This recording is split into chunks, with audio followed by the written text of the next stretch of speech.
Yo, yo, yo, what's going on at the fight world? It's your boy Money back with another one, fam. And this one here is on two big dogs in this fight game. We have Vergil Ortiz. We all know he's one of the hottest young stars in the game. He's undefeated. He holds the WBC, junior middleweight interim championship title at super welterweight. Then we have Errol the True Spence Jr., the former WBC, IBF, and Super WBA unified welterweight world champion. He's now fighting, at super welterweight. Earl is still one of the hottest stars in the game, and he's still a big dog. Now, ladies and gentlemen, boys and girls all over the world, everybody is waiting on Errol Spence return to the boxing game, right? Last time we seen him was in 2003 July. He took his first defeat to Terrence Crawford. He's been out healing mentally, physically, and emotionally, right? As you can see him right here, he's cut up like a bad bag of dope. The boy's looking good, right? He's been enjoying his family, been enjoying his kids, tripping and things of that nature. But one thing he haven't, stopped doing was working out inside that gym. Now, people looking at an opponent for Errol the True Spence Jr., it's supposed to be Sebastian Fedora, the unified champion. Earl coming back, say he don't want no tune-ups or nothing like that, right?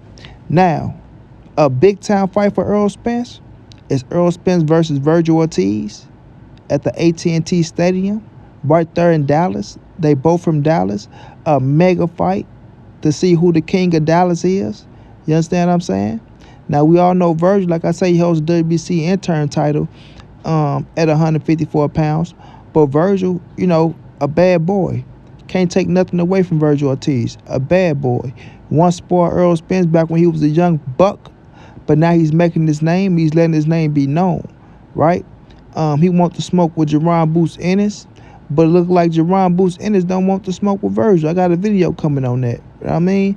A lot of people say Boots ain't ducking Vergil. Boots ain't afraid of Vergil.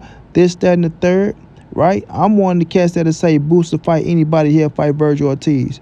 But now it's coming down to the second time, right? With the first time, Boots said he didn't know what was going on when, they had a fight set up for him and Vergil Ortiz. And, the fight ended up getting pulled off. Now, Boots saying that, he wanted to tune up before he get in there with Vergil Ortiz. Now, Vergil is a bad boy. We all know what he's doing at 154. We seen what he did to a former opponent against, Terrence Crawford, who took Terrence Crawford a little longer to get the boy up out of there. Vergil went out there and destroyed him. And now Errol Spence, right? A lot of people looking to see if Errol gonna be the same Errol after the Terrence Crawford loss, because that was a bad loss, for my dude. We all can admit that was a bad loss. And just been out the ring for 2 years and some change, things like that. How would EJ come back? How would he fare against the big dogs? You know what I'm saying? Like I say, he was set up to fight a fight with Sebastian Fedora. But we know he going through a situation with Derek James, the legal fees, the court thing, and all that shit. Derek James feel like Errol Spence owe him, more money from the Terrence Crawford fight. Errol Spence felt like he paid him what he owed him, and that's that. But Errol need to find a new coach first and foremost, right? We know that's not gonna be too hard because his coaches out there and everybody will love to train Errol Spence. And then, he need to come on back and see what he's going to do. Now, if you take on Sebastian Fedora, he defeat him, he become unified champion right off the back. Off the back, like for extra say. You know what I mean? Then he can go into a big mega showdown with Vergil Ortiz right there in Dallas. You know what I'm saying? And that'll put Earl right back on top where he need to be if he should be victorious against Vergil Ortiz. Now, like I say, Vergil ain't no pushover, no shape, form, or fashion. Vergil's a bad boy, and he got a fan base that's steady growing. You know what I'm saying? The Mexican fans are getting behind Vergil Ortiz. The heart of Vergil Ortiz. He want to fight the best of the best. And then his style is just fan-friendly. You understand? I'm going to say it again. His style is fan-friendly. Like Vergil, I ain't going to say he don't have no defense, but his defense ain't too up the par to where his offense is his defense to me.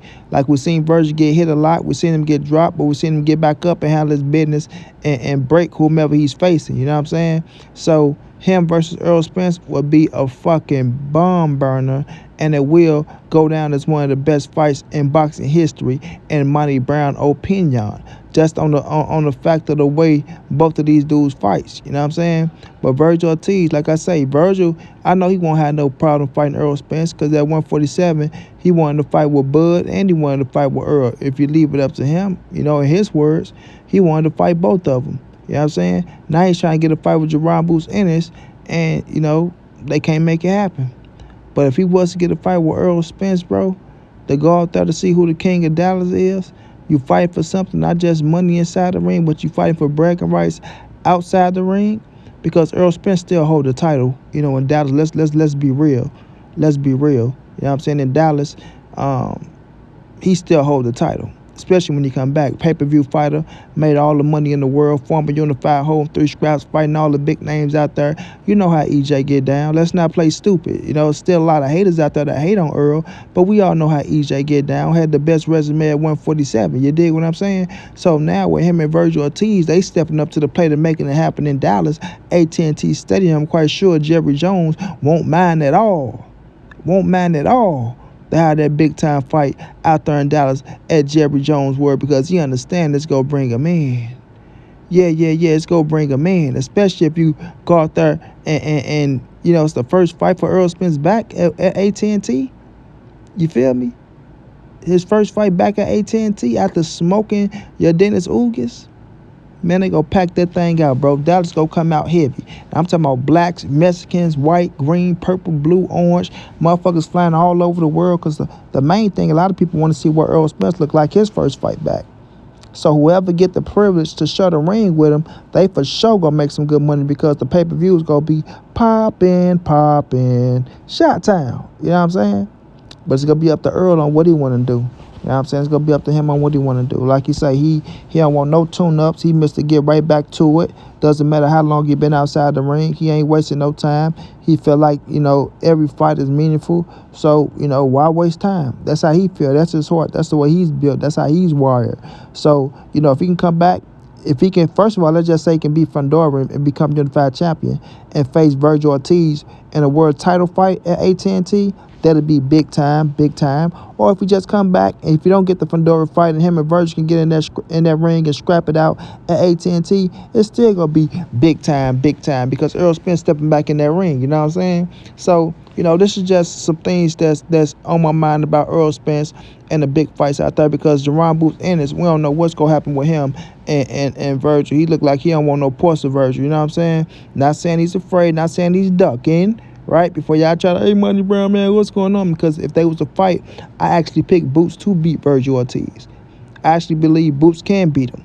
I feel like it'd be a hell of a fight, but I do pick Boots to win that fight. But it just look like when it come to Vergil, right, Boots, you know, got a few excuses every time. You know what I'm saying? And you know, you can look at that and say why. And that's all I'm saying. But when it come to Earl, you know, Earl, he want all the smoke.